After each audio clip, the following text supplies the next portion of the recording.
This tank has been running for about 9 months now. It's the Fluval Flex 123 Marine. It's been available on the market for a good amount of time, so if you want to purchase one, there's probably one available in your area.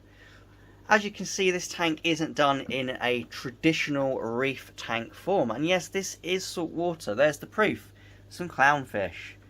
This is done in my style, which is macroalgae. However, there are some corals in here which we'll look at in a minute.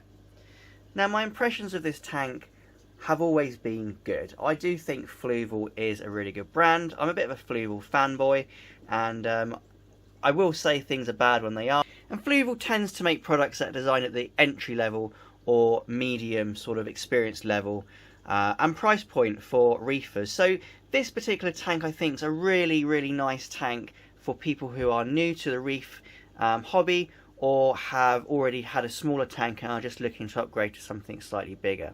Now, having had it set up for almost a year, I can give you a really good overview of how I feel about it. And I would say in general, it's really actually nice. I haven't had any issues in terms of keeping it clean. Obviously, if you've watched my previous videos, I did have a bit of issues along the bottom with a detritus build-up, but I solved that very easily by adding a power head just to get more flow across the glass, and that, as you can see, has stopped the problem. Now, in terms of filtration, a lot of people do comment on my videos saying that the filter isn't great. Now, excuse the pipe work here because I'm just filling up this system, but we'll have a little look at the filter, and you can get to the filter by taking off this top area. And it is quite simple. It's just a sponge filter which they use in most of their tanks. I have the Fluval Silver branded heater, and it fits in there perfectly. A lot of people ask me about that. And then in there we've got just a standard pump that comes with it. As you can hear, there is a slight hum to it, so if you wanted this in a bedroom or somewhere where you wanted it a bit more quiet, I would definitely upgrade the pump. But otherwise, in terms of the pump working, it's perfectly fine.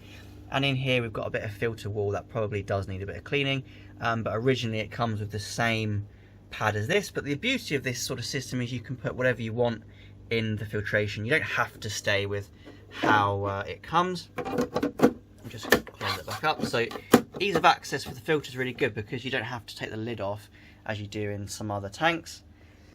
And then the lighting, well, the lighting, as I've said before in other videos, it comes with the Bluetooth 3.0 light, and it's an excellent light. You can see here the growth I'm getting off of all my macroalgae.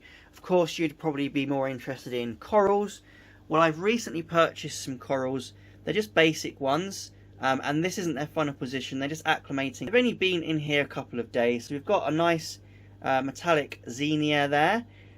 This one here is a white scented xenia, and we also have a blue sympodium. So all of these are quite easy to grow corals, but if you're buying this tank, you're probably going to be keeping that kind of thing in here.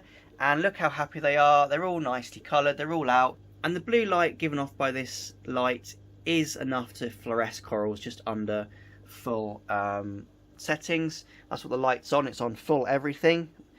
But the beauty of the Bluetooth light is you can set it up to whatever settings you wanted. So if you wanted less white and more blue, you can do that. Now, in terms of what you can keep in this tank, well, I've just got 2 clownfish, 2 nice black clownfish, and there is a Royal Grammar in here as well. I had a Blenny as well, which I'd probably get another one of, but unfortunately he died, so I don't have a Blenny at the moment. And I have a few snails, hermit crabs, and the usual cleanup crew. There is a little starfish that came as a hitchhiker. Actually, there's a couple of them. They're the Asterina starfish. I didn't put them in there. They can become a pest, but these ones aren't too bad. And also, hiding here is an anemone. So that's an anemone that I grew myself. So it split off from my main anemone in my 5-foot tank. I stuck it in here, and he's doing great. So you can keep anemones in these tanks as well. And then all my macroalgae. It's changed a little bit since my last video. The Botrycladia that I had in this corner died off, but this lovely red macroalgae here, I think it's a Gracilaria, but I'm not 100% sure, is doing really well. It's so stunning. Look, it's got blue to it, red to it, absolutely stunning. We've got a little nugget of blue octodes there. I'll just zoom in. There you go, look at that, fluorescent blue, stunning. And then going down, we've got some chlorodesmis, some codium. That's a massive chunk of codium. It wasn't that big when I put it in there. It's grown. We've got some little halamenia, floridana, I think that is. Some more floridana, and then some Caulerpa prolifera growing there really happily. And on the top, this massive piece of Caulerpa racemosa. Oh, and some ulva as well. That's growing on the outlet. So, I mean, it's doing really well. Oh, I almost forgot Soliaria, but it's not doing so well. I've always struggled with Soliaria, and to be fair, this tank's done the best for Soliaria. Every other tank I've put this in, it's just melted straight away, but this has been in there 6 months, and you can see some growth. I mean, it's not going crazy, but it's alive, which is actually a big deal in terms of my record for growing Soliaria. And yeah, I'm really happy. I don't think I'm going to add any more fish. I think what I'm going to do is add some more corals, probably some softies, just like these. So the zinnias, I'm hoping to do the classic sort of zinnia wall at the back there.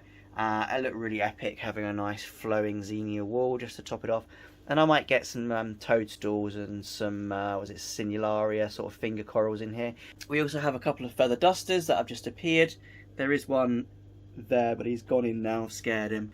And you can also see we have coralline algae growing, and on the back wall. So it's taken, I think we're at 9 months now. It's taken 9 months for this to settle, this tank, because it was covered in hair algae in my last video, and I've done nothing other than just leave it and let it grow and do its own thing. The hair algae's gone, it's all balanced, and now we're getting that mature stage where it starts to grow the coralline. So massively pleased. I just think it's really good. So if you're looking for a tank like this, I mean, I would definitely recommend a Fluval 123 because they're just really easy. I don't do a lot. I don't need to top it up very much. Probably due a top up, but this is after probably 2 months of me not topping it up. I add a couple of chemicals like magnesium and calcium and that when it goes low, so I buffer the system. But other than that, I don't do a great deal. I don't even really change the filter. So yeah, really happy with it, really pleased. Let me know what you think of this tank, what I should do, what corals I should add, and yeah, that's pretty much the update. So thanks for watching. If you've enjoyed the video, please leave a like below, and also subscribe to my channel if you haven't already. Also check out my Patreon feed, because I do add a lot of videos on there which aren't on my main channel, and they're also ad-free if you sign up. So thanks once again for watching, and happy fish keeping!